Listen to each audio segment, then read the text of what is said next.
our message is one of hope, and that's what we're trying to get across, is there's progress in our own Congress, and there's also progress on the international level. And Carol went to the 100th anniversary of Women's International League for Peace and Freedom at The Hague last year, and has also been involved with the international work, is very closely tied with Reaching Critical Will, which is a branch of Women's International League for Peace and Freedom that's at the UN and keeping an eye on what's going on and reporting on it. And Carol, would you please tell us what the hope is? The hope is the 158 nations who don't want to be dictated to. They don't want to be treated like serfs or slaves, or some of our policies now, and it's not just us. China also is doing some things that are very hard on other nations, not with respect for their needs. The Security Council has been the active part of the governance of the United Nations, but now the General Assembly, which is much more democratic, one country, one vote, they try for consensus, but if they don't get it, then the majority, it wins, okay? Well, 158 nations is a supermajority among 193. And these have all expressed in one way or another to the Secretary General, to the wider world, that this can't go on with the nuclear powers ruling by force and threatening with nuclear weapons. You know, and even against each other. You know, in our war games in Asia, we've been staging them twice a year with the help of South Korea, and actually done mock nuclear bombing raids on China. Is that a way to, and they wanted to be friends, seeing an economic partnership. Well, it's difficult, but threatening to bomb them with nuclear weapons. Anyway, so the General Assembly is all the nations, 193, and for the last few years, ever since those 13 steps I told you about were next, maybe I should say a little more about that, and then the present hope. It was in Clinton's time, and when Jesse Helms became leader in the Senate, things began to go downhill. But nonetheless, the U.S. was involved in this 2000 agreement in what they call the Nuclear Non-Proliferation Treaty Conference, that the nations would all cooperate in taking 13 concrete steps toward nuclear weapons abolition. Beautiful the way they worked set out.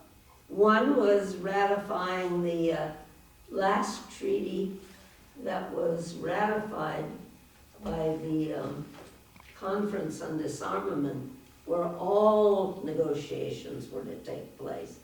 And that was the Comprehensive Test Ban Treaty. And if no more tests are allowed, that's a big step. And Clinton supported that and tried to get it through. It didn't make it through the US Congress. But anyway, we were on the threshold of progress. And then the neocons won, or somehow got the election, and came in with their impossible scheme. And this is when I came back to the States. And I remember one of the first things I saw was this document. I'll pass this around and you can look at it. Have any of you encountered this? This vision for 2020, we're almost there, was the vision of the Pentagon and the United States Space Command for U.S. domination. And this is what General Howell said at the beginning of it. The increasing reliance of military forces upon space power, combined with the explosive proliferation of global space capabilities, makes a space vision essential. And here's the vision. U.S., this is speaking of the Space Command, U.S. Space Command dominating the space dimension of military operations to protect U.S. interests and investment, not the people, you know. Yeah, well, that's Integrating space forces into war-fighting capabilities across the full spectrum of conflict. And this is the vision that Rumsfeld and Cheney brought into starting in 2000. And so we entered a very difficult period. So is that when that was published, in 2000? The vision It for was actually 2020? published 98 or 99. Okay, so, Yeah, and in 2000 was the election. But even, I cried and cried and cried when I saw it. And I cried for the people involved in it. How did our sons, because I was already an old woman, how did they get caught into this? And a vision like this, military equipment in barren hills, a barren earth. Anyway, I'll pass this. And in front of it is a copy of our manifesto, which was a very different vision, and it is kind of utopian. But I'd rather work for a utopia than destruction of the people and the planet. Well, maybe I'll pass it to you first. It's the very back is the Vision 2020. It's better to light a candle than curse the darkness. Yeah, That's right. right, exactly. Right. And so that's what we'd like to do. And also care about the people who are involved in this other approach. Yeah. Why are they doing it? Why? Just like ISIS also, which is still another approach. What brought them to this place? Why? And what can we do to reach them? And we hope that this bill can help initiate and stimulate discussion in Congress, even if it never gets to the floor. We hope that we can use this and any other method to get people talking about it, looking at it. And so that is another positive thing, hopeful. I won't talk too much more about the unhopeful, because you all know about it. A hopeful thing that's happening is I mentioned these, when we had the Prague, what we call the Prague promises of Obama, which were envisioning nuclear weapons abolition, though he said perhaps not in my lifetime. But we're saying, yeah, I'll stop. No, I'm just standing up so I can. We're saying there aren't more lifetimes to stop it. Every day things could happen, like what happened in North Carolina back in 1961. What happened in even Fukushima and Chernobyl give us a glimpse at what this kind of power means. Or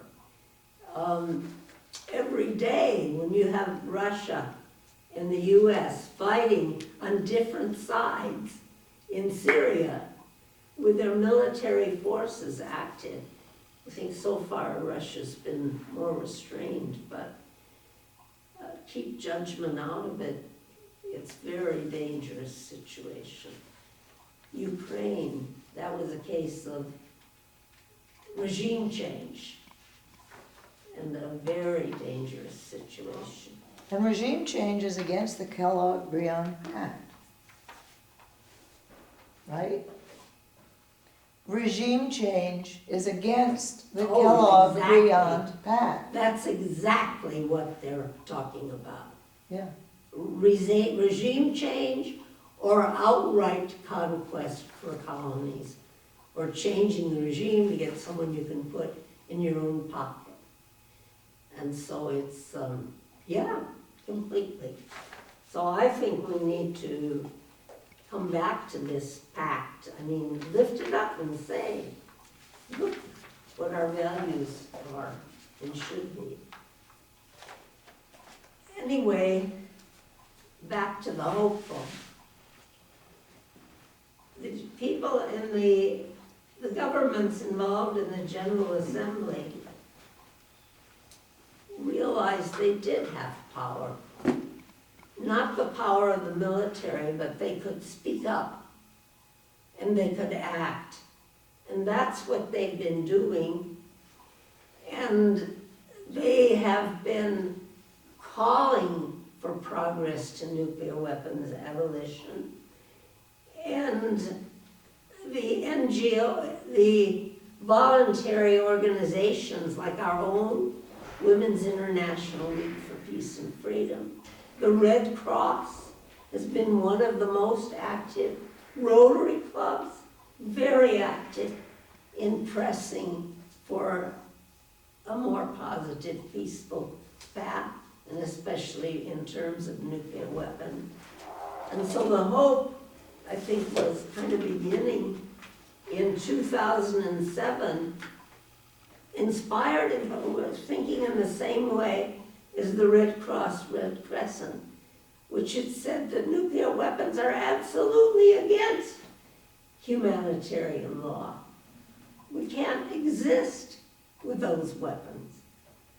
And so the international parent of Physicians for Social Responsibility spearheaded an effort of civil society organization, including our WILPF, Women's International League, to develop a model treaty, what a treaty could look like.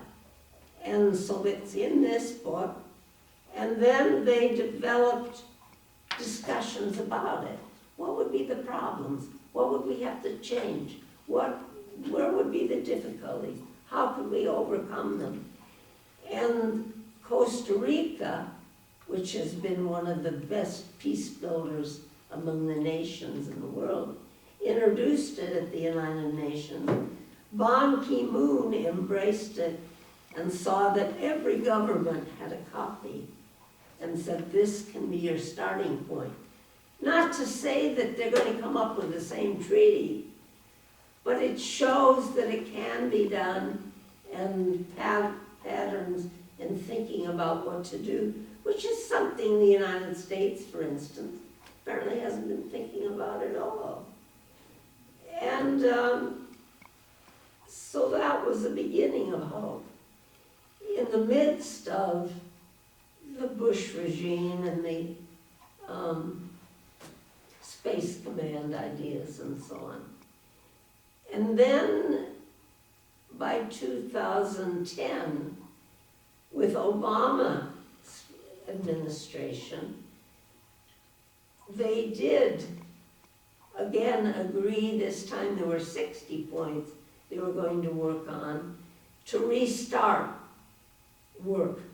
I'm talking now about the Nuclear Non-Proliferation Treaty, in which all the nations, I think virtually all of the nations in the world, and which the nuclear nations have agreed to, those who have ratified it, to work to eliminate their nuclear weapons and eliminate them globally as rapidly as possible.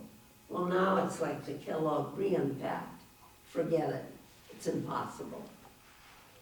And so then that failed too. And even under Obama, we've seen him drawn in to the neocon vision. I don't think he fully supports it. The vision of world domination by the US. We want peace, but only if we control the Earth and the solar system. I mean, that's what they're saying. So then the new rebellion began, and there began to be clamoring for a ban treaty, a treaty that bans nuclear weapons. Okay, it'd just be a step. They still need something like this, but at least have the beginnings in a ban treaty and get as much inspection and so on as you can. Well, how can they do something like that if the nuclear powers just boycott the whole thing? Well, they went ahead anyway, and they have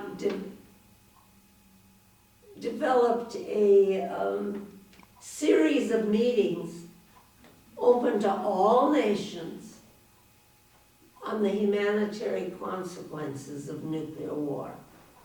And the first one was 2013 in Oslo, Norway. Oslo hosted it. And the Red Cross was one of the strong contributors. And the Red Cross's position is that if even one nuclear bomb is dropped on one city, there's nothing we can do to help. Knowing what we now know about nuclear weapons, we couldn't send medical teams in. We could do nothing. They'd just be left to suffer and survive or die as best they could. And the big five nuclear powers all boycotted it. The US was very vociferously against it. But Pakistan and India, who have not ratified the Nuclear Non-Proliferation Treaty, but who have nuclear weapons now, they did come. And they came to the following conference, which was hosted by Mexico. Our allies just south of our border hosted a conference. The same thing, the humanitarian consequences. And now what can we do about it? And they were beginning to talk about a treaty, like a ban treaty. Like we have a chemical weapons ban treaty, which actually is a very good treaty. It includes inspection, and it's a strong treaty. And we have a much weaker treaty. It was the first one, banning biological weapons, which nations like our own try to get around. But for the nuclear weapons, there's no ban. They're okay. If it's for deterrence, you understand. To protect yourself, like a shield. Well, that sounds nice. But as we see happening in policy, it becomes more of a bully puppet. Threatening, like I was saying on China with those mock raids. So, 158 nations expressed themselves as believing we must have a ban treaty. And then, again, it was the physicians internationally and PSO, Physicians for Social Responsibility in this country, started another initiative. It was a Greek called ICAN. I can abolish nuclear weapons, but it's against nuclear weapons. And invited nations to become involved. Well, the third conference was hosted by Vienna. That was in 2014, and was another European nation. Norway is actually a NATO member, so that was pretty surprising. But Vienna hosted the third one, and it was in Vienna. And at the end of that one, the foreign minister gave a pledge from the government that Austria would work with and support any nation that wanted to would work to close the legal gaps that let nations like the big powers hold nuclear weapons. And so it became known as the Humanitarian Pledge. And some people said no nation will sign that.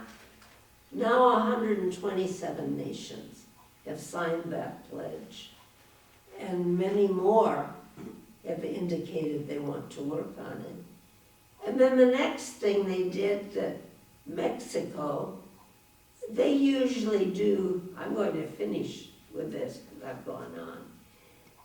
What usually happens, the General Assembly has been expected to recommend resolution to the Security Council, but the Security Council can ignore them or veto them or whatever. But this time they decided to do it themselves. So they introduced a whole bunch of resolutions which called on themselves for action. And one of the strongest was from Mexico, whose foreign minister had said at the end of their conference, now there is no turning back. Said Mexico introduced a resolution calling for an open-ended working group within the United Nations. People who thought they might have to go around the United Nations because the big powers have destroyed the negotiating body. It hasn't even been able to set an agenda for 20 years. But within the United Nations, they would work to get a test ban treaty or some other method or series of treaties, whatever, to close those legal gaps. So they have proceeded with this. The first one occurred at the end of February, and I found it very exciting. We're giving you a URL if you want to go to the website where we've posted all these resources. You can watch a podcast there that has been put together by a civil society group, ICANN in fact, that gives you snippets from this meeting, which lasted only 3 days. But it was fantastic because all the different points of view were there. None of the big powers came, they boycotted it, but Australia came and represented the Western ones at least. And so they put forward the arguments of China or especially of France, Britain, and the US. And then there were all the nations that were saying no and pointing out the legal gaps that must be closed. And so it was all there, being talked about in the open. It's the kind of debate we need in the United States. We need to talk about this. We need to look for answers. We have to look for the problems. We can't just sweep it under the rug. We're on the path to destruction, but there is hope. We have the ability to change. So they are going to have another meeting. It will be at the end of August, after Hiroshima, Nagasaki days. And that will be over a week, and they're really expecting to get down to brass tacks. But they've laid a wonderful foundation. And I would throw in one more thing before I quit. I think our best friends in this country, and maybe all over the world, are our mayors. Because these are people who love their cities, and they don't want to see them destroyed. And so they have issued powerful resolutions Mayors, calling Yeah. for abolition. of U.S. nuclear Conference of weapons. Mayors. Pardon? The U.S. Conference of Mayors, Yes, and for I'm several sorry, years yes. in a row, has It's a worldwide organization, Mayors for Peace. and over almost 8,000 cities belong to it now. And after the Iranian agreement, the number of the cities in Iran tripled. And I think we should start getting sister cities, because we need to know and communicate with these people. But anyway, the mayors of the U.S., thank you, Ellen, have issued these wonderful, powerful resolutions. And I found still more that I didn't know about, that call for a ban treaty or elimination, abolition of nuclear weapons. And within a time frame, that's it. You can't say we're for abolishing. They're saying nuclear 2020, weapons. yeah. But step by step, we don't have a century or two. We're lucky we're still here. Yeah. The man who wrote this book, he's the same one who wrote The Fast Food Nation, says it must be just luck that we're here. Because so many times we've almost had nuclear war by accident or misinterpretation, or wiped out cities by mistake, like Raleigh, North Carolina. So